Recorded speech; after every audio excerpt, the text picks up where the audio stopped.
What's up lur, assalamualaikum warahmatullahi wabarakatuh, and welcome back to my channel. Kali ini di depan saya ada membran RXZ original copotan motor.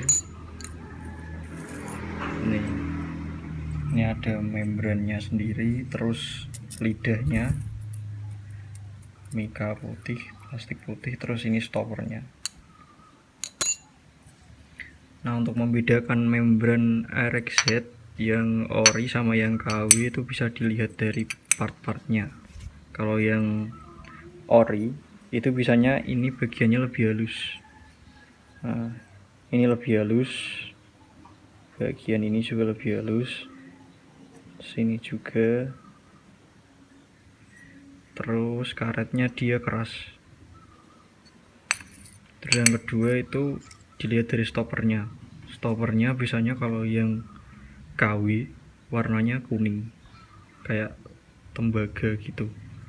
Kalau yang ori ini warnanya biasanya hitam, plat besi hitam. Ini banyak baja atau apa nggak tahu, tapi warnanya biasanya hitam. Kalau yang KW itu biasanya warnanya kuning.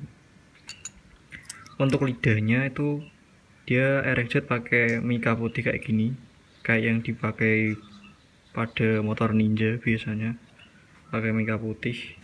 Kalau RX standar tuh biasanya pakai plat besi. Kalau RXZ pakai ini mika warna putih kayak gini. Kalau mau lebih enak lagi bisa pakai yang karbon atau yang pakai lidah V-Force. Nah, untuk ini kondisinya emang copotan motor original, masih mulus nih.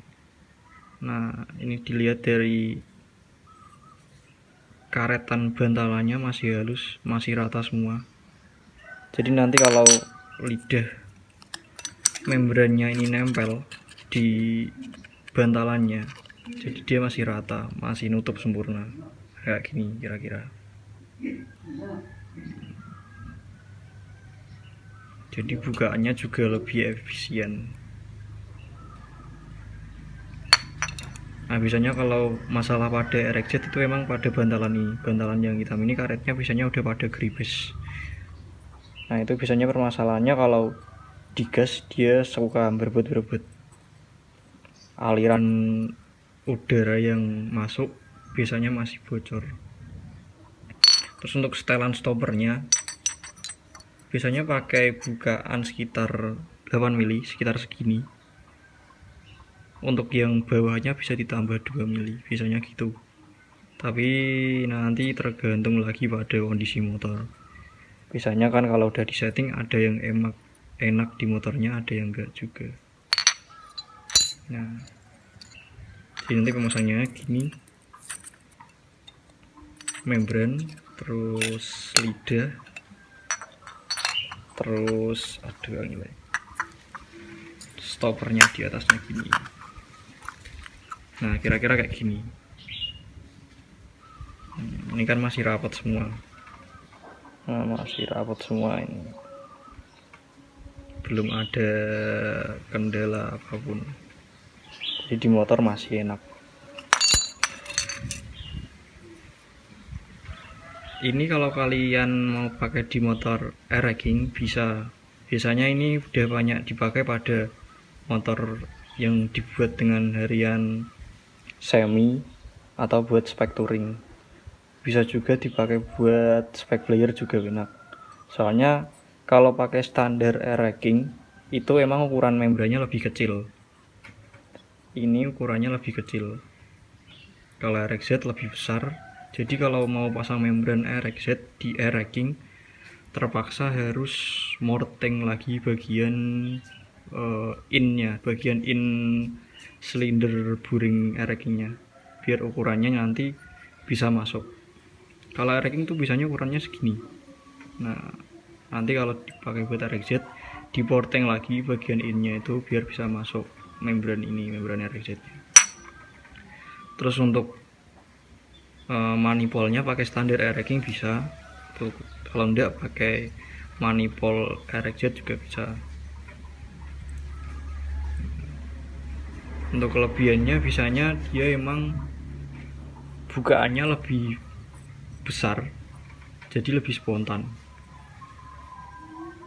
Terus kalau dipakai buat layer emang tadi dia baliknya lebih cepat. Kalau dipakai buat harian touring masuknya lebih besar.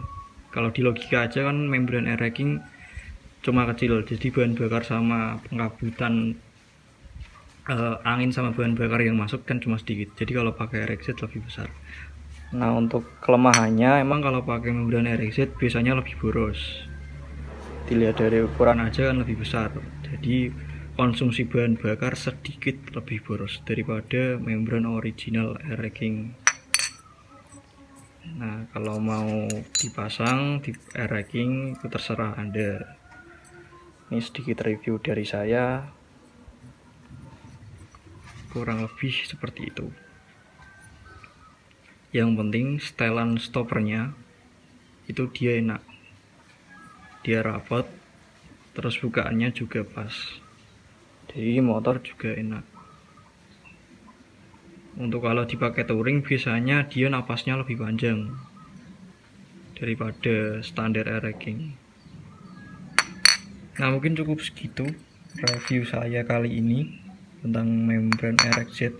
Jika kalian mau coba-coba pasang silahkan, tapi nanti konsekuensinya ada plus minusnya juga.